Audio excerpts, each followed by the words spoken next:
इस धरती पर जन्म लेने वाला कोई भी इंसान अमर नहीं होता। जिस इंसान ने धरती पर जन्म लिया है उसकी एक ना एक दिन मृत्यु अवश्य होगी।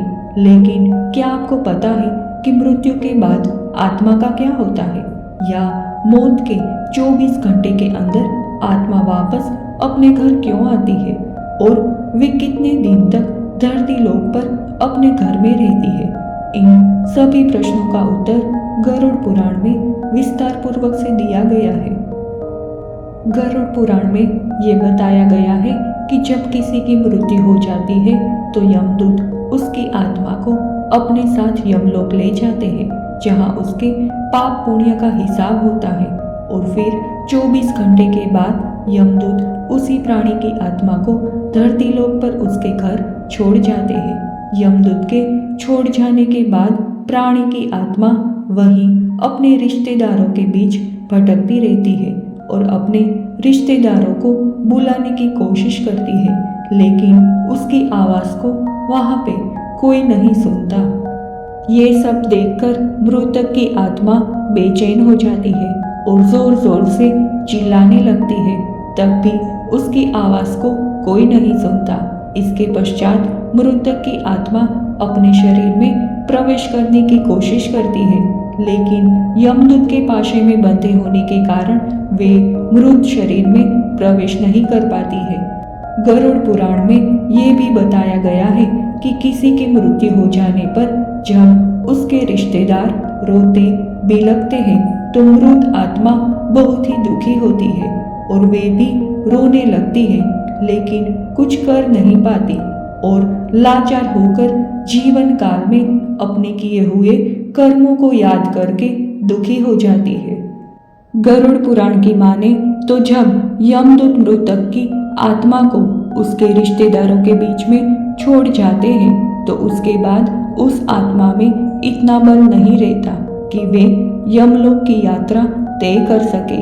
गरुड़ पुराण के अनुसार किसी की भी मृत्यु के पश्चात जो 13 दिनों तक पिंडदान किया जाता है उसी से आत्मा के विभिन्न अंगों की रचना होती है, और फिर जो 11वें और 12वें दिन पिंडदान किया जाता है उससे मृतक की आत्मा रूपी शरीर का मांस और त्वचा का निर्माण होता है। और जब 13वें दिन 13वीं की जाती है तब मृतक के नाम पर जो पिंडदान किया जाता है उससे ही वे यमलोक की यात्रा तय करती है। अर्थात मृत्यु के पश्चात 13 दिन तक मृतक के नाम से जो पिंडदान किया जाता है उसी से आत्मा को धरती लोक से यमलोक तक जाने का बल मिलता है।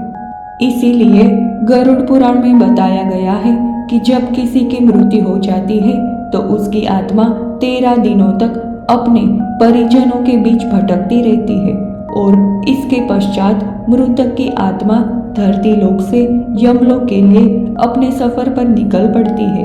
ये सफर को पूरा करने के लिए उसे तकरीबन 1 साल लगता है।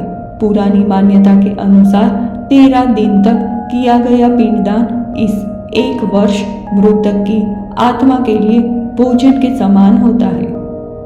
अब कुछ लोगों के अंदर ये सवाल उठ रहा होगा कि अगर किसी मृत आत्मा का पिंडदान नहीं किया गया तो क्या होगा? इस बात का जवाब भी गरुड़ पुराण में विस्तार पूर्वक दिया गया है, जिसके अनुसार जिस मृतक आत्मा के नाम का पिंडदान नहीं किया जाता उसे 13 दिन के बाद यमदूत घसीटते हुए यमलोक ले जाते हैं, जिसकी वजह से मृतक को सफर में काफी दुख झेलना पड़ता है। इसीलिए हिंदू धर्म के अनुसार 13 दिनों तक पिंडदान किया जाना आवश्यक है।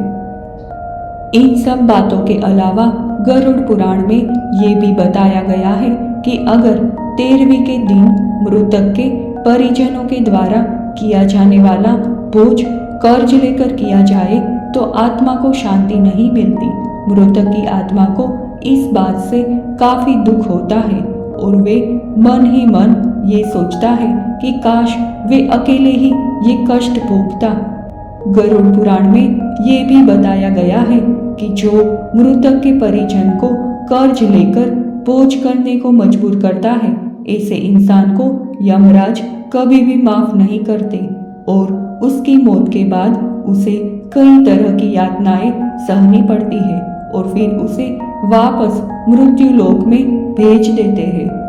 गरुड़ पुराण में ये भी बताया गया है कि जो व्यक्ति अपने जीवन काल में पुण्य कर्म करता है उसे यमदूत मृत्यु के पश्चात अपने साथ यमलोक ले जाते हैं और ऐसे व्यक्ति को मृत्यु लोक से यमलोक की यात्रा के बीच में कोई भी कष्ट नहीं झेलना पड़ता।